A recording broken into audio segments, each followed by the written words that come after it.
శ్రీమాత్ర నమః. నమస్తేనండి. Welcome to our channel. మన అందరికీ ఆ శ్రీ లలితా పరమేశ్వరి అమ్మవారి ఆశీస్సులు మన అందరిపైన ఉండాలని సదా కోరుకుంటున్నాను. ఈరోజు మంగళవారము, పైగా పంచమి తిథిన ఆ గోమాతను పూజించిన మరియు ఆ గోమాత గురించి కథను విన్న మనకు ఎన్నో పుణ్యఫలాలు లభిస్తాయి. ఈరోజు ఆ గోమాతను గురించిన కథ గురించి మరియు విశేషత గురించి ఇప్పుడు మనం తెలుసుకుందాము. ముందుగా మన ఛానల్ని ఫస్ట్ టైం చూస్తున్నట్లయితే ఈ వీడియో కనుక మీకు నచ్చినట్లయితే మరియు ఉపయోగకరంగా ఉంది అనిపిస్తే ఒక లైక్ ఇవ్వండి ఫ్రెండ్స్. మరియు మన ఛానల్ని సబ్స్క్రైబ్ చేసుకొని మరింత ముందుకు తీసుకెళ్ళగలరని ఆశిస్తున్నాను. మన భారతీయ సంప్రదాయాల్లోనూ, పూజా క్రతువుల్లోనూ, జీవన విధానాల్లోనూ గోవుకు అత్యంత ప్రాధాన్యత ఉంది. అయితే మరి ఆ గోవు విలువ ఎంత అన్న అనుమానము ఒక రాజుగారికి కలిగింది. ఆయన తన ఆస్థానంలోని ఒక పండితుని ఈ విషయమై అడిగాడు.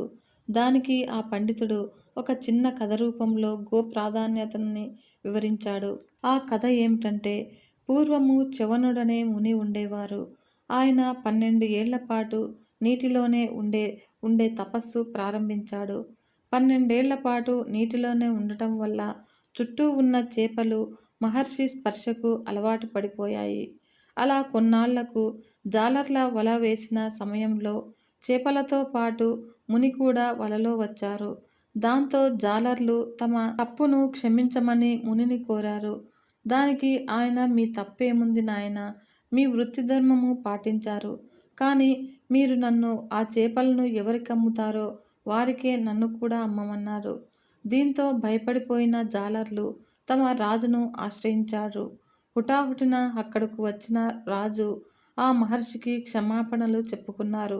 ముని మాత్రం తనను చేపలు కొనే వారికే అమ్మమని చెప్పారు. దాంతో రాజు ఆ చేపలను తానే కొంటానని చెప్పాడు. మరి మీ ధర ఎంతో చెప్పండి, కొంటాను అని అన్నాడు రాజు. ఓ 1000 వరహాలు ఇస్తానన్నాడు రాజు. 1000 వరహాలేనా, చాలా తక్కువ అన్నారు ముని. పోనీ 1,00,000, అది కూడా తక్కువే. 1,00,00,000, అది కూడా తక్కువే. చివరకు నా రాజ్యం కూడా ఇస్తాను అన్నాడు రాజు. ముని, అది కూడా తక్కువే అని ఇలా సంభాషణ కొనసాగుతూ ఉండడంతో ఏం చేయాలో పాలుపోలేదు ఆ రాజుకి.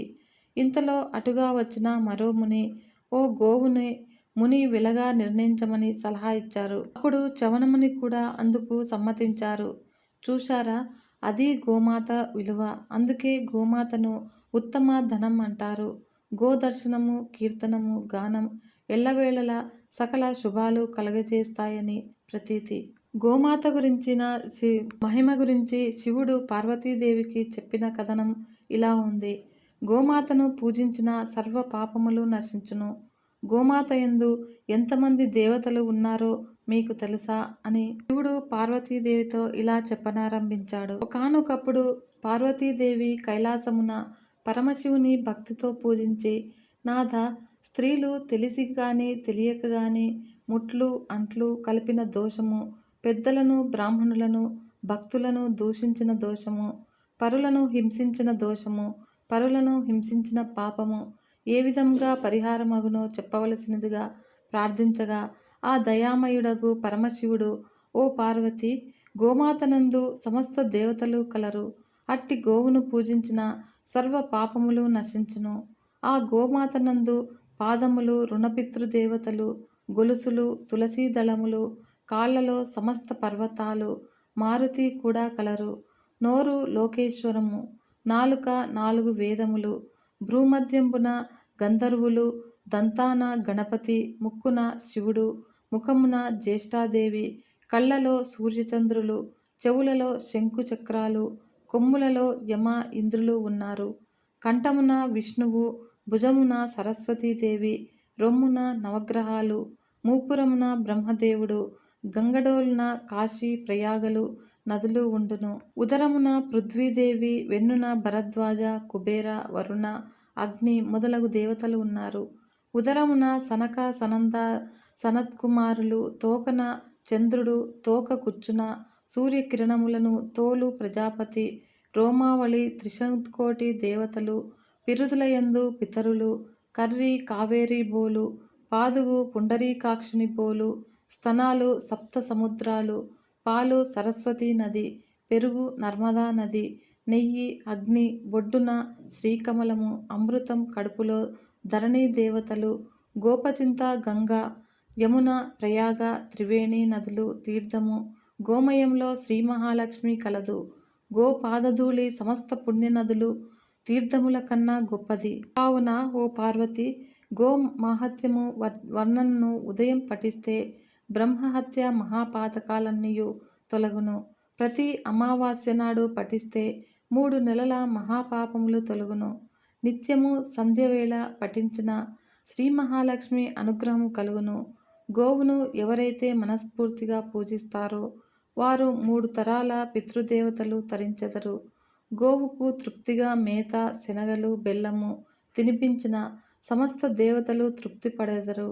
గోవుకు మనసారా నమస్కరించిన మంచి ఫలితమునిచ్చును. గోవుకు 5 సార్లు ప్రదక్షిణం చేసిన భూప్రదక్షిణంతో సమానము. గోవును పూజించితే సమస్త దేవుళ్లను పూజించినట్లవుతుంది. గోమాతను దర్శించినచో గోప్రదక్షిణం చేయవలను. ఆషాఢ శుద్ధ తొలి ఏకాదశి మొదలుకొని కార్తీక శుద్ధ ఏకాదశి వరకు గోపూజ చేసిన వారు సమస్త పాపముల నుండి విముక్తి పొంది విష్ణు సాన్నిధ్యమును పొందుతారు. కార్తీక బహుళ ద్వాదశిని గోవత్స ద్వాదశి అని అంటారు. ఈ రోజున గోపూజ చేసిన వారు అనంత కోటి పుణ్యములు పొందుతారు. 41 రోజులు ఈ పూజ చేసిన పుణ్యఫలము ఈ ఒక్కరోజు చేసినచో పుణ్యం లభిస్తుంది అని బోధించాడు. శ్రీకృష్ణ పరమాత్మ గోవును ఎంతో భక్తితో శ్రద్ధతో సేవకుడిగా చూసుకునేవాడు. మహాజనులారా, గోవును పూజించిన ముక్తిని పొందెదరు. భారతీయ నాగరికతలో గొప్ప ధార్మిక మహిమ గలది ఆవు. భారతీయ సంస్కృతి జీవన విధానానికి ఆవు ప్రతిబింబము. ఒకానొక కల్పకాలంలో భారతదేశము కరువు కాటకాలతో అల్లాడిపోతుంటే దేవతలు ఋషుల కోరిక మేరకు సురభిని భూమిపైకి కానుకగా పంపారని, ఆ సురభి సంతతే ఈ గోవులని మనకి పురాణాలు చెబుతున్నాయి. గోవు సాక్షాత్తు లక్ష్మీ శ్రీ మహావిష్ణువు స్వరూపంగా మన గ్రంథాలు అభివర్ణిస్తున్నాయి. ఆవు అమ్మలాంటిది. తల్లిపాలను సేవించిన బిడ్డ జీవితాంతం ఎలాగైతే రోగనిరోధక శక్తిని కలిగి ఉంటాడో అదేవిధంగా ఆవును ఇచ్చే ఉత్పత్తుల ద్వారా వ్యక్తికి, ప్రపంచానికి అనేక ప్రయోజనాలు ఉన్నాయి. ఆవు ఇచ్చే సహజమైన వనరుల్లో క్యాన్సరు, ఎయిడ్స్ వంటి వ్యాధుల్ని నయం చేసే గుణము ఉందని శాస్త్రవేత్తలే చెబుతున్నారు. అంతేకాకుండా గోవు యొక్క గొంతుకనందు, పొదుగులో, మూత్రములో గంగాదేవి ఉంది. అంతేకాదు గోవు యొక్క అన్ని అంగములలో కలిపి సర్వదేవతలు ఉన్నారు అని శాస్త్రములు చెబుతున్నాయి.